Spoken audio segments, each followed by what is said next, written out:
Hey guys, this is Avilo, and I'm actually going to be bringing you a TvP mech game from Heart of the Swarm. I wanted to do some casts on some of my own games that I've been playing in the beta, just to highlight the new Widow Mine change and how good it is, and how it's actually, you know, I'm just gonna say it. I think mech TvP is now very viable with the latest change to the Widow Mine, where you can burrow it in the ground and then it shoots, and then it has a 40-second cooldown.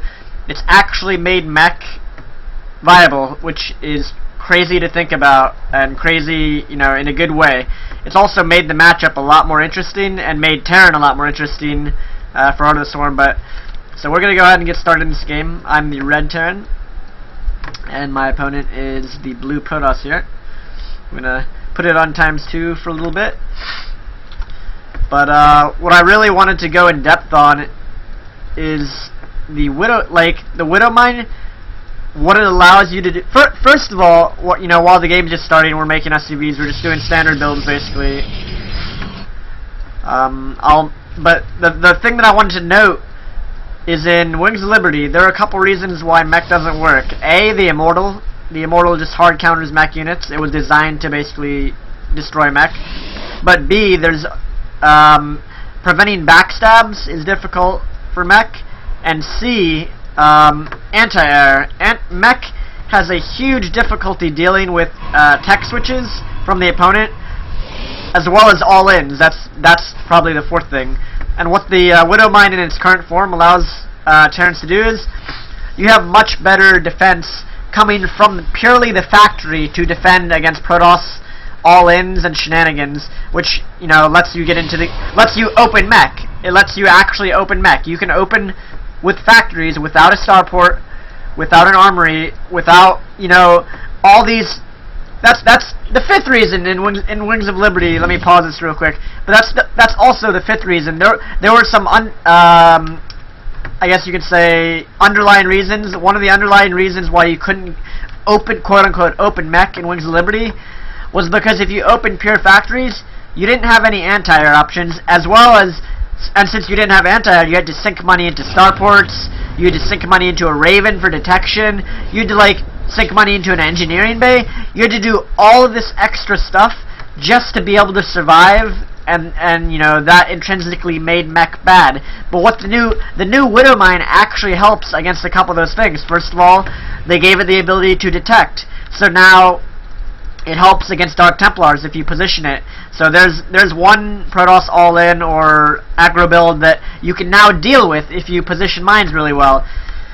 The second thing is Void Ray all-ins. These would kill mech. You would have to get a starport and get Vikings, and you would have a low unit count because you don't have enough you had less gas to build more factories because you needed an armory, 100 gas, you needed another factory, you needed more tech labs, you needed a starport for Vikings. All of that money now can potentially go into these reusable Widow Mines. So suddenly all that Wings of Liberty cash that would have killed yourself, now the Widow Mine offers, you know, a little bit of a solution if you use it properly against all of those weaknesses in Wings of Liberty mech, which is absolutely great. So those are some things to keep in mind as this game goes. Protoss isn't without their new toys as well. The Mothership Core in the early game for this, you know, the standard Stalker Zealot poke with a Mothership Core is extremely good. He's actually made a Zealot, and you can see I'm scouting around the map for proxies with my Marines because I want to know, like, is he building a proxy Stargate like players would in Wings of Liberty against people that, you know, go mech or open up mech.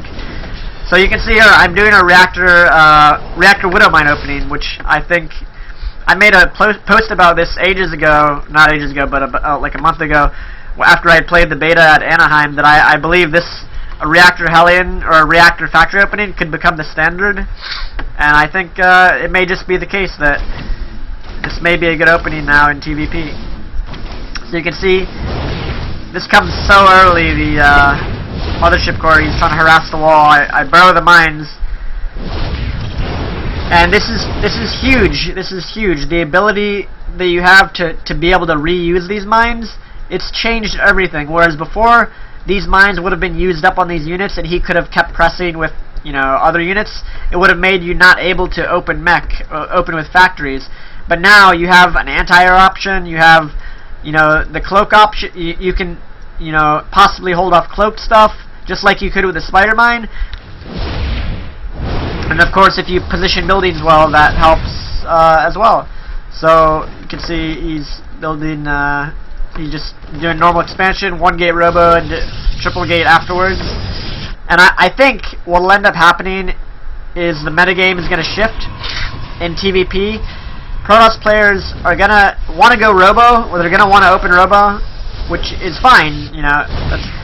But they're going to want to make more observers than normal, than you would in Wings of Liberty. And that was a mistake on his part. He wasn't paying attention, and then I just popped the mines and then killed his unit. So he's actually not macroing. You gotta also keep that in mind. He should have had his warp gate thing finished. But anyways, you can see from my base, I'm opening up triple factory.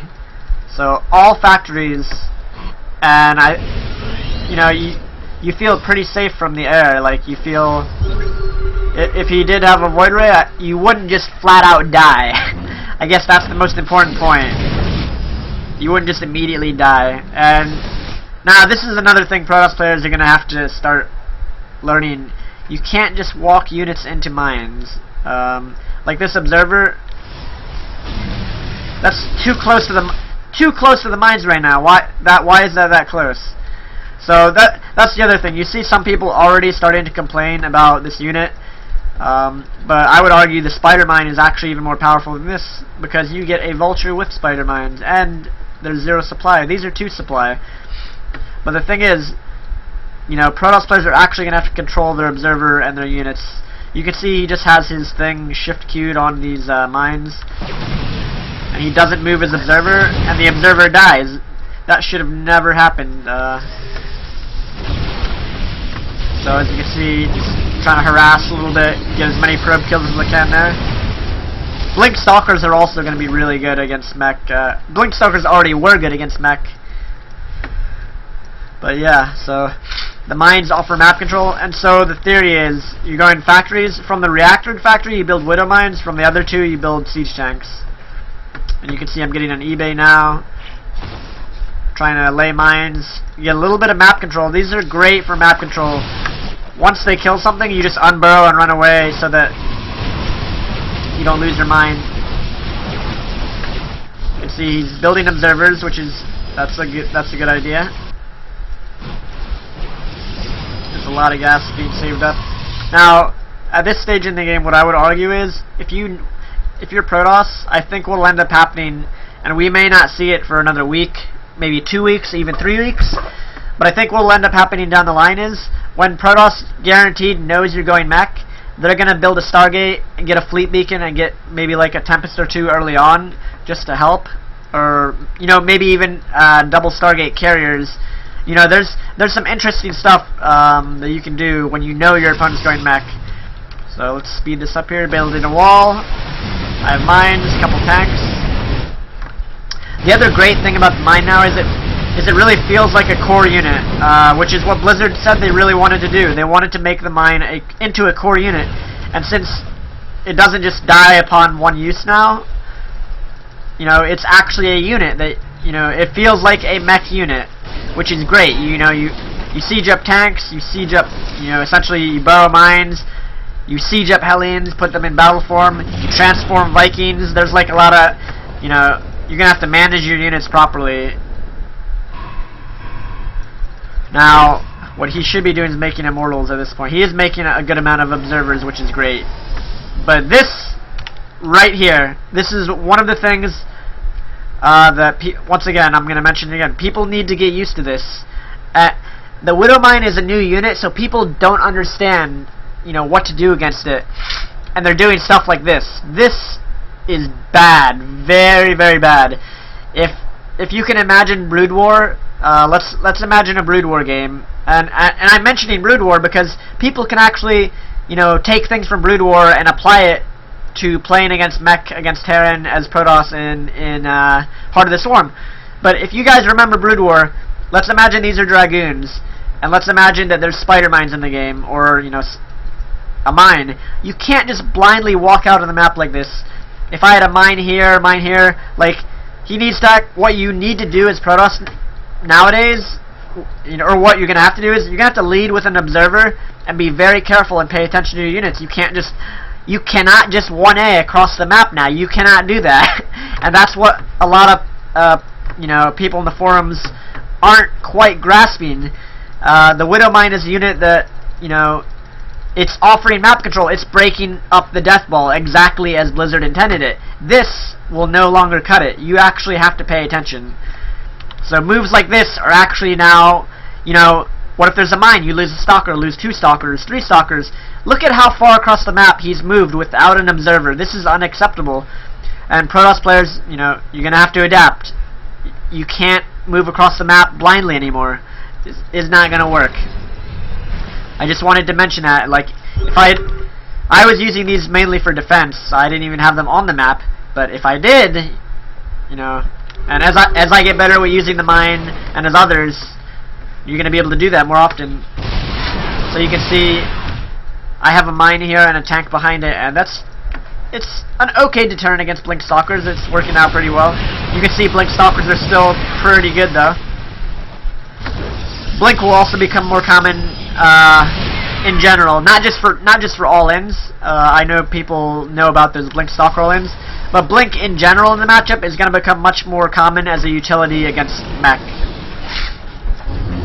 You can see I'm making mines from the reactor factory, tanks from the other 2, getting the 3rd base up, and yeah. So this is what I think mech is going to look like.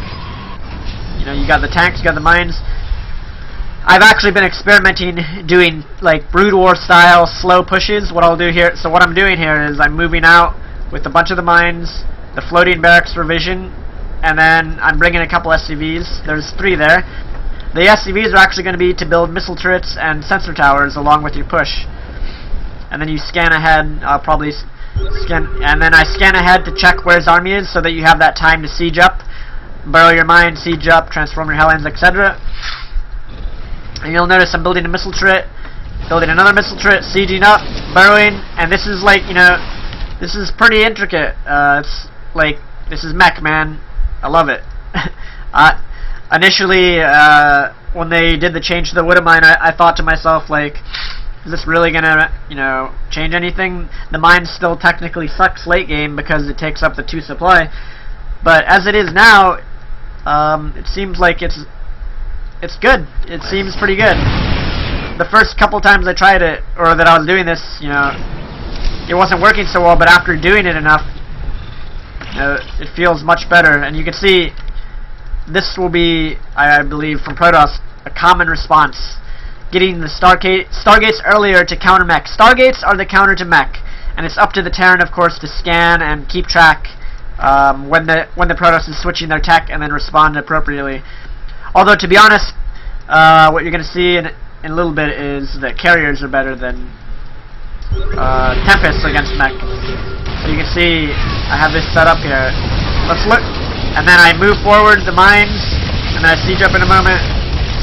I tried to burrow under the Tempest just to experiment. See, one mine got off.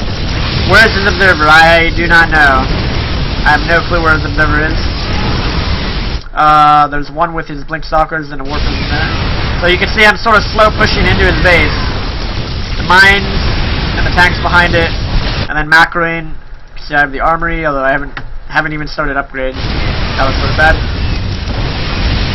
But this, you know, this positional game on both players' part is much, you know, I think it's going to bring a lot to Heart of the Swarm, whereas, you know, a bio ball versus a Protoss death ball is sort of boring. Or it can be exciting, but for the most part it's usually just, you got a death ball, I got a death ball, let's fight each other.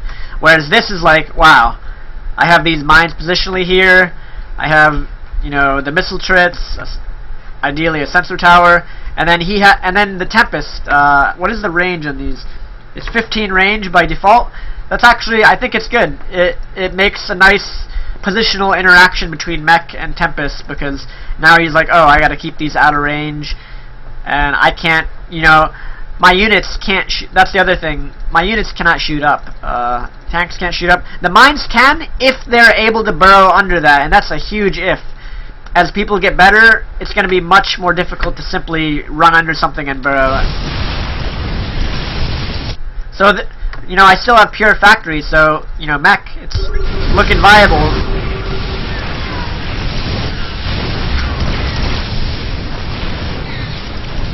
You can see, at this point, I'm like, okay, I gotta get out of here because he's just gonna kill all of my units with these Tempests if I don't leave. So I just run away. The turrets can buy a little time, and then I am starting Viking production somewhere, and he's trying to counterattack. I burrowed the mine for some defense. And then I'm putting up starports. So, also, another thing to note. In Wings of Liberty, mech, you couldn't attack with mech. This is a key point that I wanted to make. Wings of Liberty mech, you had to wait until 200 out of 200 supply to be able to move across the map and attack. And the reason was, you had to wait for Ghost EMP. You had to wait to have enough Ghost EMP to deal with Immortals, enough Vikings to deal with Colossus, etc.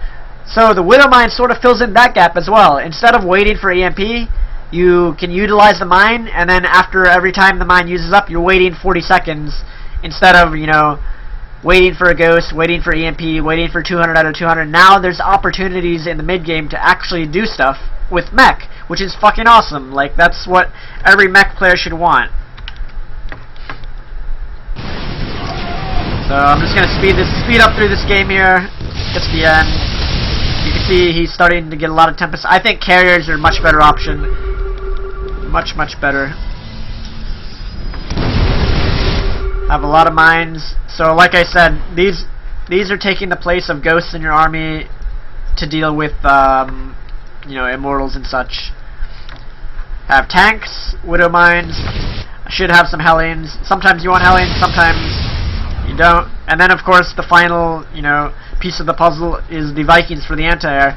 And notice that all of these units, the mech army, like every unit transforms. You have to position it, you have to burrow it, you have to have it in the right location, you have to spread it out, ideally against Templar.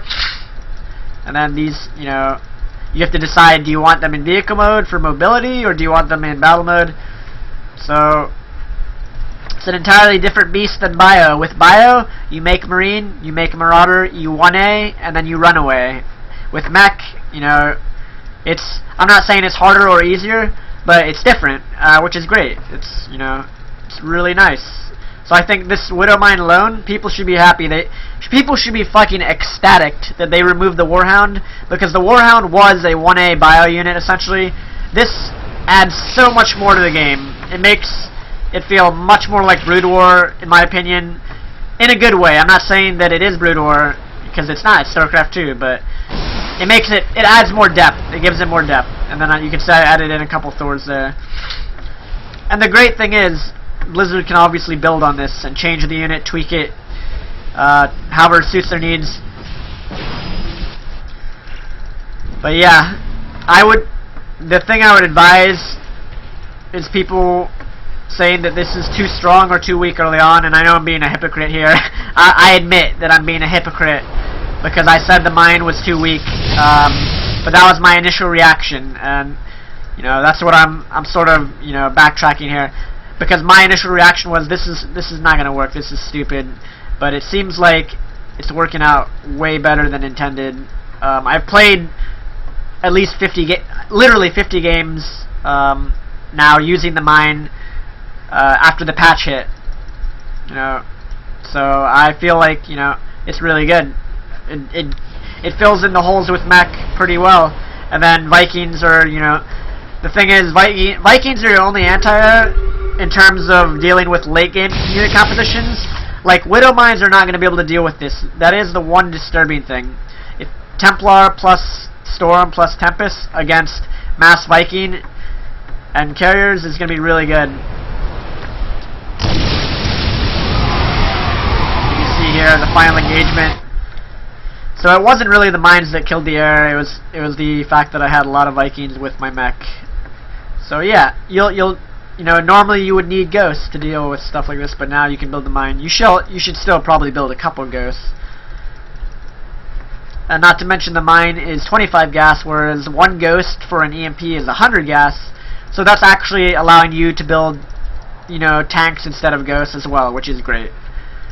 So that is that game. I didn't want to make this too long, but we're going to go over one more game here. It's actually going to be me playing Protoss against a Terran player. So this is going to be a Protoss versus Terran. Me being the Protoss against the Terran, because I wanted to demonstrate and illustrate what I mean Protoss players, you know, they're going to have to do here. So you'll notice I scout his base. I see that he's going for a gas first, which, you know, people are testing the new Widow mine, which means he's going to go for an early factory. You'll notice from my perspective, you know, that's early gas. It's pretty obvious. I took his other gas just to try and deny him more gas mining, obviously, so he has less mines or can do less all-in variations if he is. And then I scout immediately around my base for the proxy factory, and I find it. I scouted right here, and I scouted right here, because if Terran floats a factory into your base and starts making mines early on, you will sort of be screwed. But if you scout it in time, then it's not a big deal at all, to be honest. And since he is opening up with the factory, presumably for mines or Hellions, you do want to open up Robo as Protoss. So I'm getting the 1 gate Robo, getting out the Stalker, blocking. This is the other thing. It's so simple to stop something like this. You just block the factory from landing. Like, look at that. So now this is essentially over. This rush, this Widow mine proxy shenanigans, it's over. Now this is the part where a lot of Protoss players have simply been dying because they're not used to playing against the mine. You don't just want to, you know, you really got to keep track of your unit. I also start building a pylon. This is another thing that's going to have to come into play for Protoss players in the future. Building pylon walls. You know, like a pylon wall here to deny mines and Hellions. As you can see, he has the mine there. He burrows it, and it's not doing anything. So now I just wait for the observer. Be patient, wait for the observer. Be patient, wait for the observer. So the observer's out, and then now this is the part. You don't just want to fly your observer. You know, people are just right-clicking and losing their observer. Now look at this. You notice I held position on the ramp when he moved that mine back. I didn't just 1A and follow it. I actually clicked. I hold positioned, and then I attack move for the other mine there. So I'm being really careful. So these mines have literally done. Oops, that was a mistake. You know, once again, you got to be really careful. So that mine there, microing. Whenever the mine pops up, you just micro against it. And then I'm getting ready for this one. So once again, got the observer out. This is no problem. No problem. The mines, they didn't really do much. They killed 1 observer. They traded. You can see he has his command center going. Ideally, I would have had my Nexus. If I actually played Protoss and knew a little bit more of what I was doing, I would have had my Nexus going already. Because mines can't deny a Nexus. They can't shoot buildings. Now, once again, look at me. I'm building more observers, and I'm also going early blink because, you know, I know he's probably going mech. I should have scouted to verify, but I already have 3 observers out with a 4th building. This is what Protoss players that are better than me should start doing. You know, build a lot of observers, and you'll notice from my point of view, in a moment I really keep track and make sure I don't just suicide the observer into any mines or anything. You'll notice I have an observer here for vision,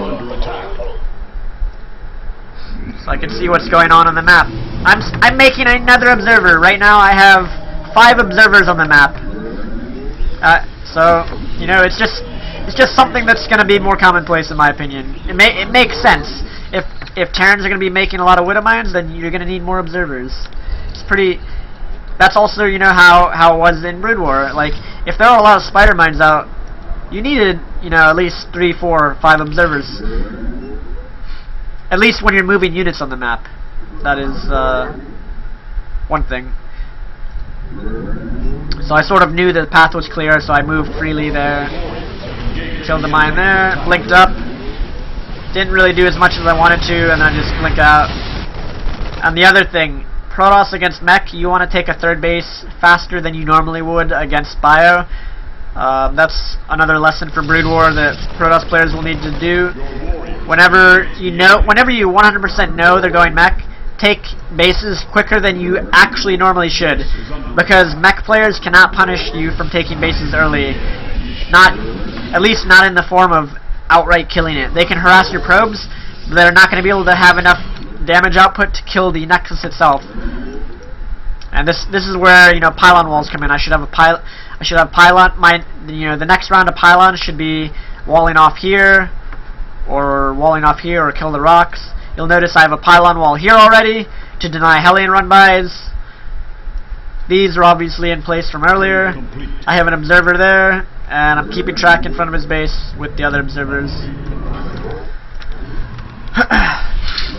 Getting the upgrades. Double robo for immortals. And he's trying to harass. I was transferring probes and then I just sent them back in. So yeah. Denying the Hellions, building cannons, defensive cannons, and now here's the part. I'm building a Stargate. Stargate, once again, necessary against mech, and I'm taking a greedy fourth base. This is something against bio. You would never fucking be able to keep this up. A good Terran would have come over here, or would be able to come over here and kill it or cancel it. Against mech though, you want to do this stuff. You want even taking a fifth base now might even be okay because it spreads the mech player out. So I have 4 observers up, and I'm actually going carriers in case people are wondering. I have quadruple Stargates right now, and I have a lot of supply opened up because I know he's turtling. I should start the air upgrades pretty soon. I have observer coverage around his base. Stalker right there. And you'll notice now I'm building carriers. Carriers are good against mech. A lot of players don't realize this. A lot of Protosses. Because you saw mech so little and mech was so bad in Wings of Liberty, not a lot of Protosses realize these are good against mech. And so once again, more Hellion harass, but I have cannons. Send a Blink Stalker to go deny that. And at this point, I believe he had scanned me and he figured it out. He's like, oh shit, he's going carriers. And now he's walking across the map, doing his push timing. I lost a bunch of units there, but I killed like 4 or 5 tanks. And look how many. I already have 4 carriers with the next 4 are on the way. There's 5 on the way. He has ghosts with his mech. That's to deal with immortals. All the Widow Mines died right there before they could burrow. And suddenly, he's 160 supply, but this can't shoot up. So, all those tanks, he has to run them away or they're just all gonna die. On the unit tab, I have 8 carriers right now. Ready to plunder. Now, one thing that I did learn from this game that I didn't know is apparently Widow Mines kill interceptors, which is great because that means that mech does have an answer to mass carrier in late game. You can build Widow Mines with Vikings, and if you position them well and bait the Protoss into attacking, then you can actually kill a lot of interceptors, which you'll see in a little bit here. I have 64 interceptors right now. And you'll see in a little bit just how many I lose to the mines. Starting another base. I have 11 carriers right now, with more on the way. There's actually more building, and I'm upgrading their air. They're already 1-1. So look, 92 interceptors as of right now. He can't attack this base because carriers are friggin' amazing against mech. Building more observers. Another round of carriers is on the way. So right now, my army is mostly, all of its supplies in carriers. I'm maxed out on carriers. I have 13. you could get even more if you throw away probes and other units and such.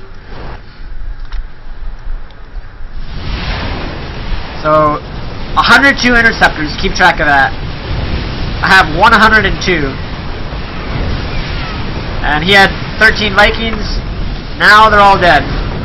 Look at how fast those Vikings died. That's pretty crazy. Carriers are good. I actually played all 3 races in Brood War, so I am familiar with, you know, the theory behind countering mech and countering mines and all this stuff. You know, everybody that played Brood War, and not just me. I'm not trying to be ego. I'm just saying that, you know, I know how to play. So once again, 103 interceptors.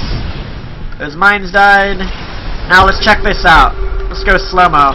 106 interceptors.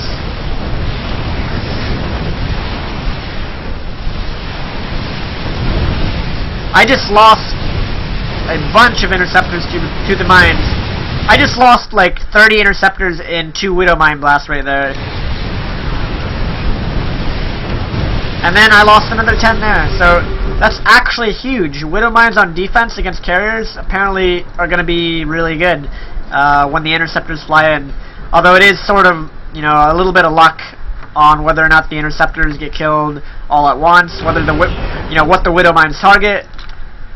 Still 15 carriers. They're still 1-1 with 2-2 upgrades on the way and more carriers in production. More bases being taken.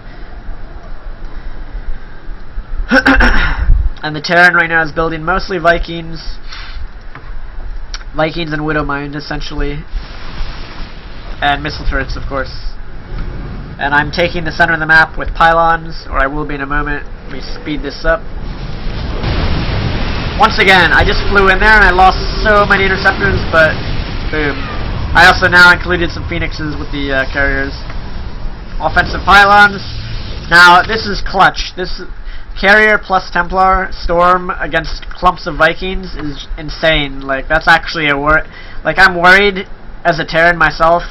If you get to late game, like, what are you going to do against, if you go mech and they end up with this many carriers and Templar, what do you do? It gets a little tricky.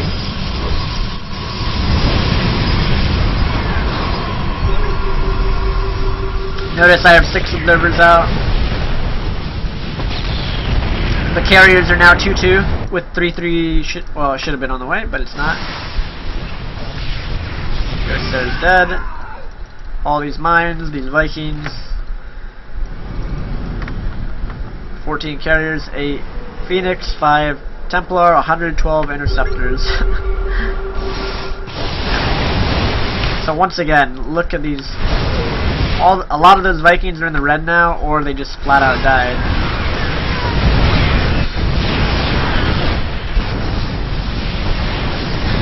Keep track of the interceptors. I went from 112 interceptors down to 56. This is an interesting late game, you know, a late game unit interaction, the Widow Mines between interceptors that, you know, we're going to see more of as time progresses and people get into late game more often. But I just thought that was pretty cool how the Widow Mine actually helps against the carrier because of its ability to kill the interceptors. Although he did lose all of them there. But it does, you know, it gets a little crazy for both sides. I'm just flying around my fleet because I'm awesome. Because I'm awesome off-race Protoss. What's up? So yeah, this is pretty much textbook Protoss against mech. Phoenixes, I think, are okay, but these should have been Tempests instead of Phoenixes. I'm already maxed, so you'll see in a moment I actually kill all my own Phoenixes. Any moment here. Just macroing, taking map control. He's on one mining base.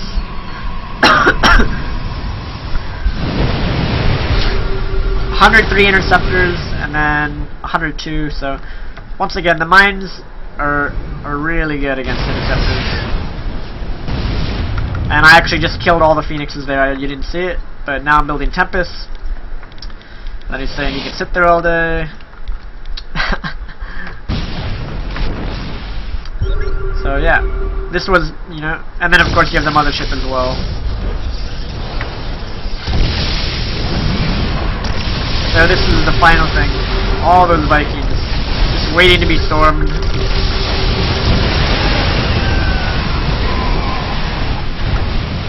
Pretty crazy. Come on, let's dance. But yeah, and then here's the final battle. Look at the health of his units go down from Psystorm. I didn't Vortex because I forgot. You'll notice my army right now is just carriers and Psystorm, essentially. And now Archons. I still have 7 carriers left over against 7 carriers against 18 Vikings that are all really heavily damaged. And then these Archons in the back. And the Interceptor's actually doing a lot. The carriers alone probably could have taken that out. And then that's pretty much GG. Carrier's pretty good against mech.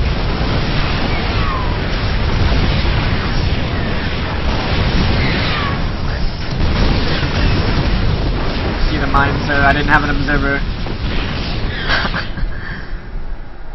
So that's it. So this was a demonstration of the opposite of the last game, which is how to play Protoss against mech. And you may be... I actually used the Oracle Revelation at some point in this game as well, for the Tempest to gain vision, but I forgot to mention that. That's also really good in late game. But you may be asking, why am I showing how to play Protoss against mech? Why would I want to do that since I'm a turn player?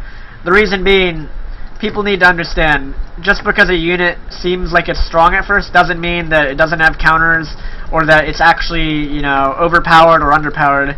The Widowmine is, like, with its current form, it's good. It's a strong unit, just how all of these units should be. The Tempest is a really strong 15 range unit. It's strong. The Widowmine is strong. What else? The Oracle can be very strong for like, these units are strong. People are gonna figure them out. Give it time, and I should just say that to myself as well. But yeah, so that's why I wanted to go over here, mech against Protoss and Protoss against mech. I hope you've enjoyed, and I hope that Blizzard takes their time on balancing this and lets it play out, because people right now are probably not getting into the late game that often, and they're probably not doing a lot of the stuff with, you know, a lot of observers, pylon walls, expanding quickly against mech, things of that nature.